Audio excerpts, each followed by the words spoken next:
Éthique et Smart continue toujours avec Jawaher Alala, la présidente de Sysnaps, Jean Leviste, consultant senior chez Soprasteria et Grimo Valla, avocat associé au cabinet DTMV, le data altruisme, les données au service de l'intérêt général. On va plus loin sur ce thème. On l'a dit, c'est déjà une réalité puisque le Data Governance Act, le DGA, doit être voté, on va dire, d'ici à la fin de ce semestre.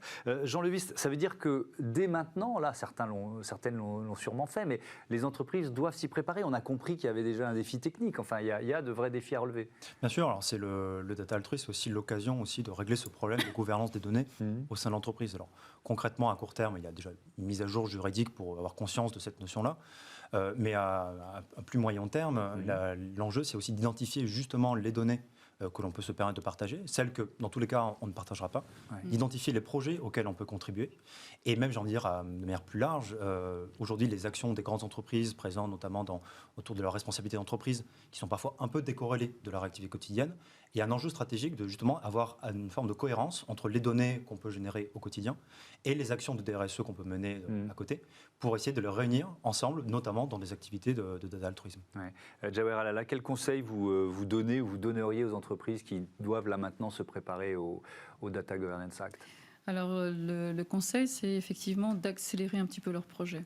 Quand on voit que ce n'est pas vraiment une priorité pour les entreprises, parce qu'elles n'ont pas l'habitude elles n'imaginent pas effectivement l'usage qu'elles pourraient en faire. Après la data, il y a de l'IA, donc on imagine effectivement tout ce qu'on pourrait faire autour de tout ça. C'est-à-dire qu'il y a il y a à la fois des enjeux de business pour les entreprises, parce que mieux connaître leurs données, ça peut être intéressant, et puis, vous l'avez dit, de RSE, c'est-à-dire participer à des projets d'intérêt général. Toutes les entreprises aujourd'hui cherchent à s'engager dans une logique comme celle-là, enfin en tout cas beaucoup d'entreprises. Oui, tout à fait. Et en fin de compte, on voit bien actuellement qu'il y a vraiment un souhait de créer des hubs de données pour pouvoir être plus fort et être en mesure de répondre à la lutte contre effectivement le dérèglement climatique. La mobilité pourrait aussi permettre de créer de la logistique pour permettre effectivement de réduire les temps de trajet. On a la santé aussi, c'est un véritable enjeu, la santé. Mais pour l'instant, effectivement, avec les données qu'on a en notre possession, quand c'est un petit jeu de données, on ne peut pas faire grand-chose. Donc imaginer et pouvoir réparer les erreurs qu'on a faites, justement, rien qu'en imaginant, on a eu le rapport du GIEC qui montre à quel niveau effectivement on est arrivé. Il faut vraiment réagir. On arrive effectivement aux limites de nos capacités en termes de matière. Et je pense qu'il est important que le data altruisme, donc avec effectivement peut-être via l'intermédiaire du RSE, que les entreprises s'interrogent et se disent voilà, on va aller chercher au sein de nos données des éléments qui pourraient servir effectivement pour améliorer les usages, l'intérêt et améliorer effectivement, faire de la lutte effectivement contre le dérèglement climatique. Je pense qu'il y a vraiment un vrai sujet. Grimo Valla, je reviens vers vous pour parler des freins. Quelles sont les principales réticences exprimées par vos clients quand vous parlez data altruisme, partage des données comme ça? Les freins, c'est un énorme défi. Jawaher et Jean, moi et une équipe, on a travaillé sur un rapport qui a été porté par Soprasteria et la Human Technology Foundation sur le data altruisme. Et un de nos buts, très clairement, c'était justement d'identifier ces freins et de les lever. Alors, je pense que le premier frein qu'on peut identifier, c'est un frein concurrentiel. C'est-à-dire que les entreprises ont peur, elles collectent de la donnée, elles la traitent, c'est leur savoir-faire, c'est un peu leur goodwill, et elles vont avoir peur de laisser accès à ces données qui sont une valeur très très forte pour elles, à d'autres concurrents. Elles ont peur de voir ces données, en gros, leur échapper, le contrôle de ces données leur échapper. Donc, dans le rapport qu'on a rédigé, on a travaillé énormément sur les notions de gouvernance de la donnée, de transparence du data altruisme, c'est-à-dire arriver à prouver aux entreprises que les données qu'elles pourraient transmettre à une organisation altruiste ne vont pas disparaître, mais vont rester sous le contrôle de l'organisation, et que les tiers qui pourront y avoir accès seront eux également contrôlés quant à leur finalité et aux modalités d'utilisation de ces données. Donc, premier frein concurrentiel qui peut être surpassé grâce à la mise en place d'une gouvernance efficace, je pense, et d'une grande transparence dans l'exploitation.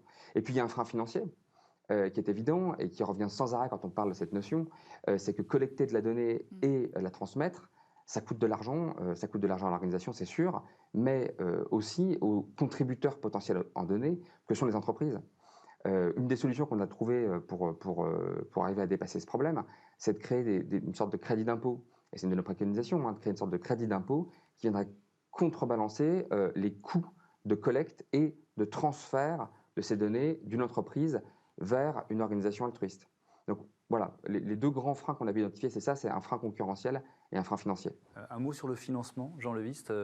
Effectivement, c'est un frein majeur, on le comprend. Bien sûr, alors c'est vrai que la notion d'altruisme n'est pas forcément égale à gratuité. Oui. Alors pour là, il faut être très clair, c'est que les entreprises ou les individus qui veulent fournir des données n'auront pas de retour financier direct. Oui. Ils vont avoir des incitations à agir, il n'y aura pas de flux financier vers eux. Oui. En revanche, une organisation data altruiste, c'est des personnes, c'est des techniques de traitement des données, de partage, donc in fine une infrastructure et donc un besoin d'argent.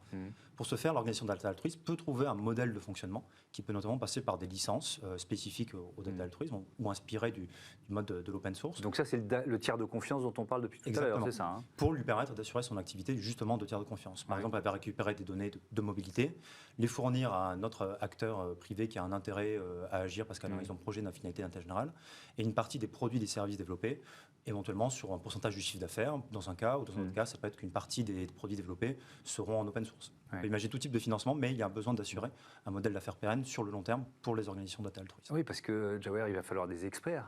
Oui. Or, c'est un secteur, je crois, un peu en tension, donc voilà, il faut aller chercher des experts, il faut les rémunérer. Enfin, ces organismes tiers de confiance vont coûter de l'argent. Alors en fin de compte, déjà que l'entreprise va devoir effectivement de son côté faire l'inventaire de ces stocks de données, elle va devoir effectivement se les réapproprier, mettre de la sémantique derrière, mais les réguler, donc les réguler parce qu'il y a le RGPD, on ne peut pas faire n'importe quoi, on doit s'assurer qu'effectivement ça passe par des étapes et des acteurs pour pouvoir dire go, l'information peut partir. Il y a aussi une notion de sécurité de l'information, donc de confidentialité liée à cette information-là.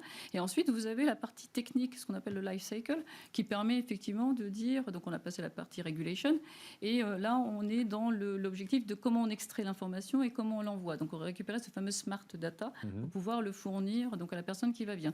Donc cette information, elle va être envoyée, mais n'oublions pas une chose, c'est que ce tiers de confiance va peut-être avoir plusieurs jeux de données qui vont venir de plusieurs entreprises. Il va falloir les retravailler, il va falloir effectivement leur donner une forme particulière pour l'envoyer donc au destinataire et s'assurer que la gouvernance, donc effectivement ça c'est important, qu'on est passé par tous les acteurs de validation pour avoir l'autorisation de recevoir cette information-là. Donc ça veut dire effectivement beaucoup de personnes qui doivent maîtriser la gestion du cycle de vie de la donnée, la gouvernance de la donnée, et au niveau de l'intermédiaire et effectivement du producteur et du consommateur.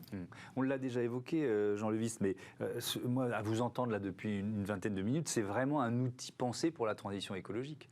Alors, on l'a dit que parmi les thématiques d'intérêt général, il y en a beaucoup. Et clairement, celle qui se situe en haut de la pile, ou quasiment, c'est la question de la crise climatique.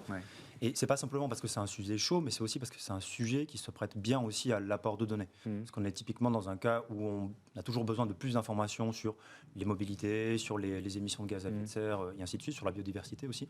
Et donc, finalement, un terrain d'activité qui est extrêmement large et qui a vraiment un besoin très important d'informations et donc à la fin de données. Il y a des exemples récents ? Alors un exemple qui est pour le coup intéressant, c'est celui du World Bee Project, donc qui est plutôt une expérience britannique, qui est sous le format d'une association, qui concrètement a fixé un certain nombre de ce qu'ils ont qualifié de ruches intelligentes, 50 000 dans le monde, avec un soutien d'acteurs du numérique, pour venir récolter des données sur la biodiversité, en l'occurrence plutôt du côté des abeilles, et les mettre à disposition de la recherche.